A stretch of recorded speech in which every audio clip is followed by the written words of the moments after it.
Shalom sidang jemaat yang dikasihi oleh Tuhan. Pada saat ini kita berjumpa lagi di dalam Pastoral Note.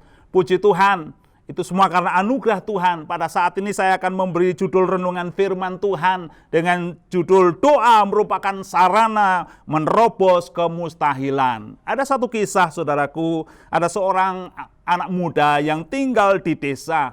Ia punya kerinduan besar untuk melanjutkan ke sekolah lebih tinggi. Karena di desa di mana anak muda tinggal ini sekolah sampai hanya tingkat SMP atau SLTP. Dan untuk melanjutkan ke jenjang lebih tinggi, ke SMA atau SMK, dia harus pergi ke kota. Dan untuk pergi ke kota itu menjadi pergumulan tersendiri, karena dia belum pernah ke kota. Dan kemudian pergumulan berikutnya adalah mengenai keuangan atau dana yang dibutuhkan untuk sekolah. Untuk pergi ke kota, anak muda ini belum pernah ke kota. Untuk biaya sekolah, apa yang dia sudah kumpulkan bertahun-tahun bersama dengan kedua orang tuanya, akhirnya habis untuk biaya orang tua laki-lakinya yang karena kena stroke. Apa yang dilakukan oleh anak muda ini? Karena dia adalah anak Tuhan, dia berdoa dengan sungguh-sungguh, berdoa agar pertolongan Tuhan dinyatakan dalam hidupnya. Dalam masa pergumulannya, anak muda ini mendapatkan pertolongan yang tidak pernah dia pikirkan dan bayangkan sebelumnya. Tuhan mengirim kakak sepupunya dari kota untuk mengatur semua yang berkaitan dengan sekolah yang dia inginkan. Tidak hanya itu, Tuhan juga memberkati ibunya, sehingga dana yang diperlukan untuk sekolah di kota bisa terpenuhi semuanya. Di dalam Alkitab, ada seorang pengis buta yang bergumul karena dia ingin dapat melihat. Peristiwa tersebut terdapat di dalam Lukas 18 ayat 35 sampai 38 dan 41 sampai 43. Saya akan membacakan ayat-ayat tersebut.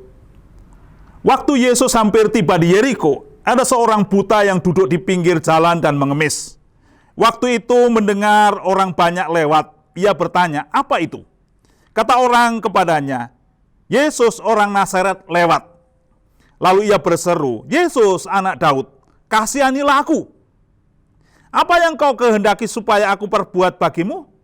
Jawab orang itu, Tuhan, supaya aku dapat melihat. Lalu kata Yesus kepadanya, melihatlah engkau, imanmu telah menyelamatkan engkau. Dan seketika itu juga melihatlah ia. Lalu mengikuti dia sambil memuliakan Allah. Seluruh rakyat melihat hal itu dan memuji-muji Allah.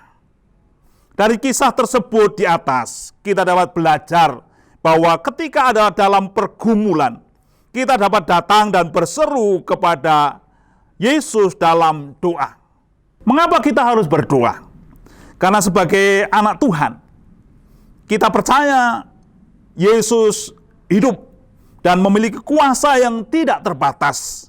Dia selalu ada beserta kita, serta mendengar seruan doa kita. Tuhan Yesus mampu menjadikan hal yang mustahil sekalipun tidak mungkin. Yeremia 32 ayat 17 mengatakan, Ah Tuhan Allah, sesungguhnya Engkaulah yang telah menjadikan langit dan bumi dengan kekuatan-Mu yang besar, dan dengan tangan-Mu yang terlentang. Tiada sesuatu apapun yang mustahil untukmu. Injil Markus 9 ayat 23 mengatakan, jawab Yesus, katamu jika engkau dapat, tidak ada yang mustahil bagi orang percaya. Puji Tuhan. Amin.